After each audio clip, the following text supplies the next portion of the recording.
Pada saat seperti ini di pound sterling ya, kita perhatikan di sini. Nah, kalau kita menghadapi situasi seperti ini di time frame H1 ya, misal kita menghadapi seperti ini. Ya. Dari sini setelah sekarang ini akan ke arah mana? Nah, pada saat kita bicara akan ke arah mana, itu adalah sebuah prediksi ya. Kita harus biasakan, harus bisa memahami perbedaan prediksi dan perbedaan saat trading. Trading dia bicaranya ciri-cirinya ini seperti ini, buy atau sell seperti itu ya. Apalagi kalau kita menggunakan aturan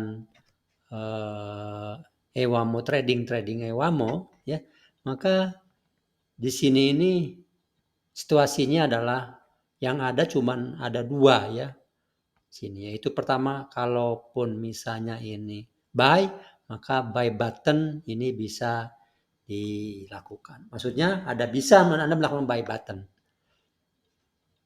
Jelas kalau buy yang lain, misalnya buy pelit juga belum, apalagi buy following itu belum. Bagaimana dengan sell? Kalau sell jelas sell topnya udah nggak ada di sini. Sell following pun juga sama ya. Sell following maupun sell pelit juga sama. Nah, yang ada ya tinggal di sini adalah sell following. Sell following turun ke bawah ya turun ke bawah dari sini ke sini turun ke bawah, atau buy bottom ya. Buy bottomnya di bottom ini adalah buy. Nah, untuk melihat seperti itu, untuk lebih meyakinkan apa yang mesti kita lakukan saat trading, saya tidak bicara prediksi, tidak. Saya berulang-ulang akan menyampaikan itu. Maka lihat, kita perhatikan ke time frame yang lebih besar. Contoh dari 1 jam kita lihat di 4 jamnya. Nah, di 4 jamnya sudah mulai terlihat bahwa dia berada di posisi, kalau lihat dari sini posisinya, maka dia adalah posisi untuk area yang saya kasih tanda biru ya. Saya kasih tanda biru. Nah, seperti ini. Nah, seperti ini ya. Saya kasih gambar begini biar lebih mudah ya. Poligon ya.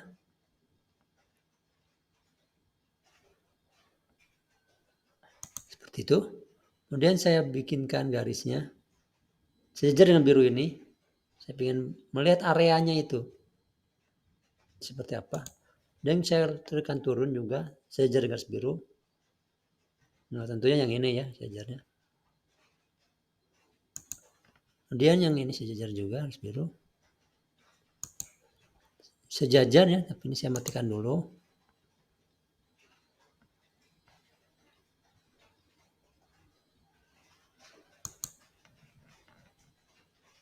Ini saya aktifkan lagi.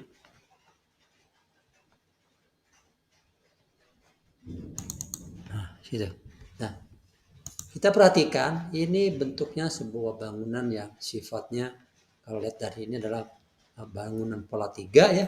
Pola 3 dengan harga di bawah itu sedang dengan harganya ini sedang berada di dekat kanal yang menghubungkan dua titik terluarnya. Ini yang terluarnya adalah ini satu. Nah, cuman dirinya sendiri adalah sebagai kanalnya. Ya, ini tidak menutup kemungkinan ini adalah bawah. Ini pun juga masih bisa ke bawah ya, karena ini berbeda dengan yang di atas ini ya. Nah, ini yang di sini, ini yang menghubungkan titik di sini satu lagi adalah menghubungkan titik ini dua. Jadi ini menghubungkan terluar, tapi terluarnya ini bukan di akhir harga ya. Ini kelihatan kalau di sini. Nah, kalau di sini maksudnya dalam artian bahwa ini masih tidak kemungkinan masih ada pergeseran. Nah, dengan melihat seperti ini, maka kita punya memberikan sebuah penekanan bahwa di sini akan menjadi sebuah bottom yang lebih tinggi dibandingkan sebagai following ya, sebagai following, sehingga itu menjadi seller following ya. Nah, untuk itu kita lihat apakah segmen dari sini ya naik ini sampai segmen bawah ini sudah berakhir segmen tersebut. Kita lihat di time frame yang lebih kecilnya lagi, kita kembali lagi ke sini ya. Seperti ini.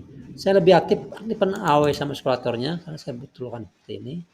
Dilihat dari sini ini kelihatannya ini satu ya turun, kemudian di sini ada sebuah korektif. Lihat dari sini ini momentum dari segmen ini ya, momentumnya masih terlihat momentum dari sini ke sini. Ini turun terus ya, ini turun terus, sempat agak ada perubahan momentum ya. Turun lagi ya, walaupun ini dengan kecuraman dibandingkan ini, curamnya di sini ini lebih rendah ya. Lebih landai yang ini dibandingkan ini. Artinya apa? Ini momentumnya sudah mulai berkurang. Biasanya kalau ciri-ciri sebuah reversalnya di sini balik arah, maka momentumnya itu adalah berkurang. Nanti bakal kelihatan dari situ momentumnya berkurang. Ya, sehingga itu nanti satu berbalik arah. Itu adalah reversalnya. Walaupun, nah ini Anda harus paham juga bahwa walaupun momentumnya sudah berubah, bisa saja waktu saat di sini dia balik arah lagi ke bawah lagi ya, ini turun lagi ke bawah. Masih bisa memungkinkan. Tapi kalau lihat dari sini, seperti yang saya sampaikan tadi, ini adalah berada di seolah bahwa dia berada di garis bawahnya. Untuk memastikan kita perhatikan, ya. Anda perhatikan di time frame masih tetap yang ini aja dulu. Ya. Lihat dari sininya, barnya adalah bahwa dia barnya sudah mulai buyernya walaupun jangkanya agak pendek sudah mulai menguat. Setiap saat sellernya lebih dominan, maka buyer membalasnya dengan kuat lagi sehingga dia akan naik harganya. Turun lagi, tapi setelah itu kuat lagi ya. Nah, untuk itu kita lihat di time frame yang lebih kecilnya lagi, misalnya 20 menit. Oh, sorry. 20 menit seperti ini. Ini saya atur dulu. Nah, kalau 20 menit ini sudah mulai terlihat nih AWS muskulaturnya, maka itu yang sifatnya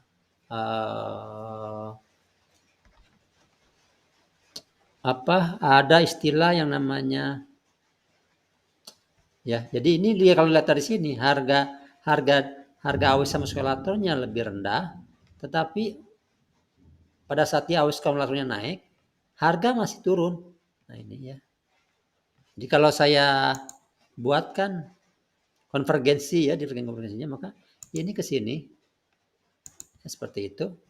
Sedangkan di harga sininya, kalau saya menghubungkan antara ini ya, yang ini atau yang ini juga bisa ke sini. Maka kedua garis ini seolah-olah mau bersentuhan, terjadi divergensi. Ya.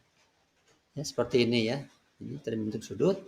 Nah ini adalah salah satu ciri bahwa memang ini adalah salah satu akan terjadi perubahan. Nah perubahan ini memang sekarang ini adalah dominannya lebih cenderungnya dukungannya adalah ke perubahan reversal balik arah. Ya.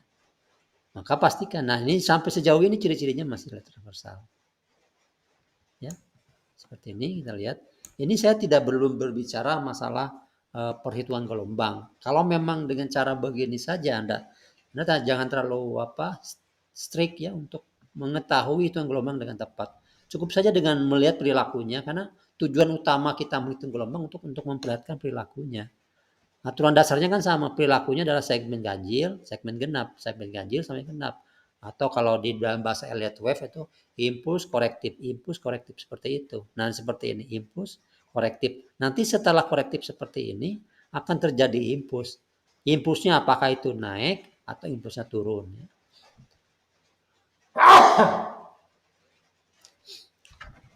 Seperti itu. Jadi, nah, asal kita menguasai yang dasarnya sekali, seringkali kalau saya perhitungan gelombang detailnya tidak terlalu perlu. Apalagi kalau kita berencana memang mau trading. Cukup dengan melihat perilakunya saja. Jadi saya dalam hal ini, setelah segmen turun ini, dan kalau di time frame 20 menitnya ini sudah terlihat sebuah situasi di mana terjadi konvergensi seperti ini, maka ini bagi kita bahwa uh, uh, ini tinggal menunggu bahwa ini ada suatu saat ada pergerakan harga yang cukup besar naik dulu ya. Itu sebagai segmen pertama naik ya. Saat ini segmen pertama naiknya belum ada ya. Maka di sini strateginya masih kalau kita masuk sekarang ini termasuk bottom ya. Karena kalau kita lihat di time frame H1 itu masih di bawah ini. Masih di bawah. Apalagi kalau di 4 jam itu kelihatan sekali ini masih di bawah sekali ya. Jadi strategi bottom yang saya perkenalkan sebelumnya itu bisa dilakukan dengan cara kita turun ke time frame yang lebih kecil. Memang di sini kita menghadapi sebuah uh, probability yang tidak terlalu besar dibandingkan kalau misalnya kita di segmen terjadi di katakanlah di buyer pelit ya. Mungkin ada beberapa teman yang belum tahu buyer pelit seperti apa atau belum belajar lagi. Jadi kalau buyer pelit, nah di sini aja seller yang di sini. Nah di sini seller yang di sini ini adalah seller top. Ya, seller top. Di sini tidak ada seller pelitnya, tidak ada. Harusnya kalau dia misalnya bergeraknya seperti ini, ya, seperti ini. Nah, begitu. Nah, begitu itu. Nah, yang titik yang ini ada seller pelit. Kalau di buyer terbalik sama. Dibalik ininya gambarnya ya. Seperti ini. Nah, begitu dibalik situasinya.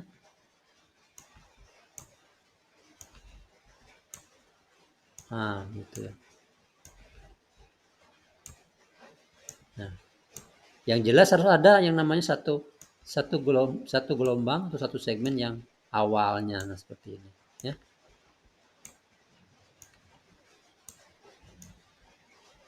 Nah, begitu ya. Nah, jadi ini belum masuk segmen yang pertamanya, naiknya belum ada di sini ya. Makanya di dalam situasi seperti sekarang kalau kita masuk ya, buy itu tingkatan ke apa kemungkinan apa presentasi kemungkinannya mau naik mau turun itu 50-50 kalau di sini ya. 50 ya paling kalau bayarnya sebagai bayarnya 65 lah lebih besar. Karena apa? Karena ini pertama kita sudah punya informasi selengkap bahwa ini, kemudian momentum sudah berkurang ya, sudah berkurang ya. Dan dia berada di titik yang namanya garis terbawahnya dari korektif yang ada di time frame yang lebih besarnya ya. Yang belum itu gara-gara ini satu ini aja. Kalau ini terbangun itu udah ya sekitar 60-70% lah bahwa itu kemungkinan naik ya. Saat ini ya masih 40, 55-an lah misalnya. Ciri-cirinya sepertinya sudah ada, tapi ini ciri-cirinya adalah ciri-ciri bahwa dia memang sudah memasuki area yang namanya area antara reversal dan area continue ya, seperti itu. Dan dalam hal ini saya mengatakan bahwa ini saya sampaikan bahwa ini adalah dalam posisi buyer top di sini ya. Itulah kenapa saya sampaikan sebelumnya bahwa kalau kita hanya sebagai trader biasa ya kita tidak bisa mempengaruhi harga ini. Ya. Kita semua bisa menghitung. Ya, menghitung. Kalaupun misalnya ini kita ingin menghitungnya juga, ya, bahwa apakah ini sudah masuk, mungkin kita turunkan lagi time frame-nya ke katakanlah 5 menit, biar lebih lengkap lagi. Nah, kalau kita bicara lihat time frame yang 5 menit, maka itu akan kelihatan. Bahkan kalau time frame 5 menit, saya ulang lagi. Ini kalau Anda pernah yang sebelumnya belajar Elliott Wave modern menggunakan EWACA, ini udah ya, ini terjadi segmen. Ini segmen impuls pertama udah beres. Tapi ini impulsnya punyanya Bill Williams ya, seperti ini. Ini udah ada semuanya nih. Sampai sini. Ini walaupun harga awal-awalnya di lebih tinggi ya dibandingkan ini, tapi harganya lebih turun. Artinya bahwa ini terjadi ini seperti ini ya. Divergensi seperti ini. Nah, tinggal sekarang di sini adalah bangunan sebagai bangunan korektifnya di sini. Korektif untuk suatu saat mengakhiri dari sini untuk naik membangun gelombang satu. Kalau lihat dari ciri-ciri dari sini ke sini, ini sudah. Oh ya gelombang sampai 5-nya di sini kalau ini udah selesai. Ini sampai di sini udah gelombang kelima, ya. Yang ini udah gelombang kelima. Sedangkan ini adalah gelombang korektifnya, ya. Segmen korektifnya sehingga suatu saat dia akan membangun seperti ini. Dilihat dari pergerakan harganya ini bottomnya ya, yang bottom yang low-nya itu naik, high-nya pun juga naik ya. Ini boleh katakan kalau di price action trading ini pergerakan harga ini untuk memperlihatkan bahwa dia memang buyer sedang lebih dominan, lebih kuat dibandingkan seller ya. Hingga dia berkali-kali pada saat seller dominan dia langsung naik lagi seperti itu. Dan ini pun juga sama nanti ya. Dan berapa lama ini ya kita tunggu saja.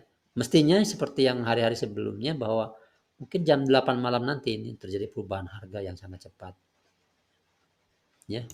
Cuma memang nanti bahwa apakah perubahan harga itu ya sebagai katakanlah saya ubah lagi ke time frame 20 menit.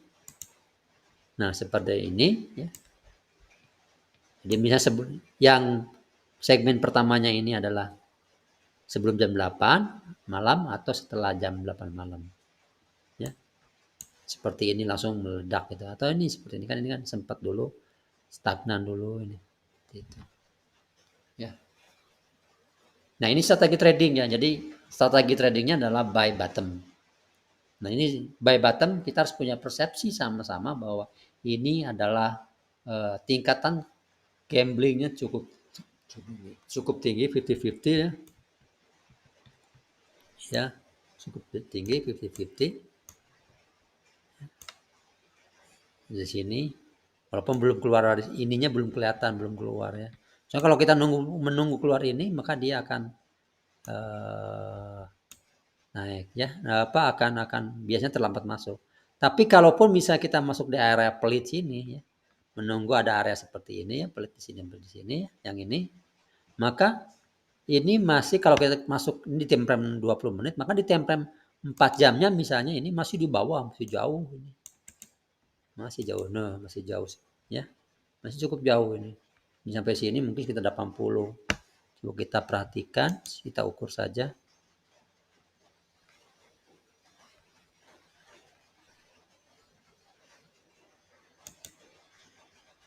Ini tentang harga, kita dari sini ke sini. 120, 110 malahnya. 140-an, 130 lah. Besar, masih bisa. Jadi kalau kita pun terlambat nih di sini, masih di sini saja nih di area yang saya gambarkan sebagai area river trading ya. Ini saja udah masih cukup tinggi. Ini sekitar 100-an, 116 ya. Pips ya. Ini 116. Ini kalau kita punya 10.000 lot dari sini ke atas, ini profit kita bisa sekitar 1.100-an ya, 1.100-an. 1.100 dolar, hampir 10% lebih.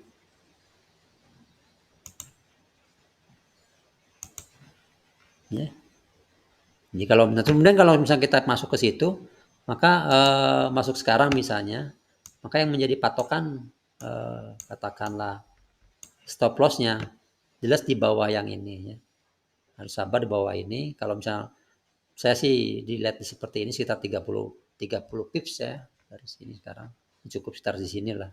Untuk memastikan bahwa ini kan tidak akan terjadi pergerakan harga yang memang akan cepat turun ke bawah itu ya. Kalaupun benar-benar terjadi turun cepat ke bawah itu memang terjadi continue. Nggak apa-apa ya. Jangan sampai bawah yang terlalu tinggi di sini masangnya. Nah, untuk menghindari jangan sampai nilai stop loss-nya itu terlalu besar, maka jumlah lotnya Anda kurangi. Kalau Anda punya 10.000 dolar, maka lot yang Anda mainkan sekitar 0,1. Kalau 1.000 dolar, Anda tinggal mainkan 0,01. Ya. Kalau yang 100 dolar bagaimana? Itu pasti mikro, itu pasti 0,01 juga sama, tapi dengan karena dia satu berbanding 1.000 biasanya pengurangannya cukup kecil. Ya, seperti itu.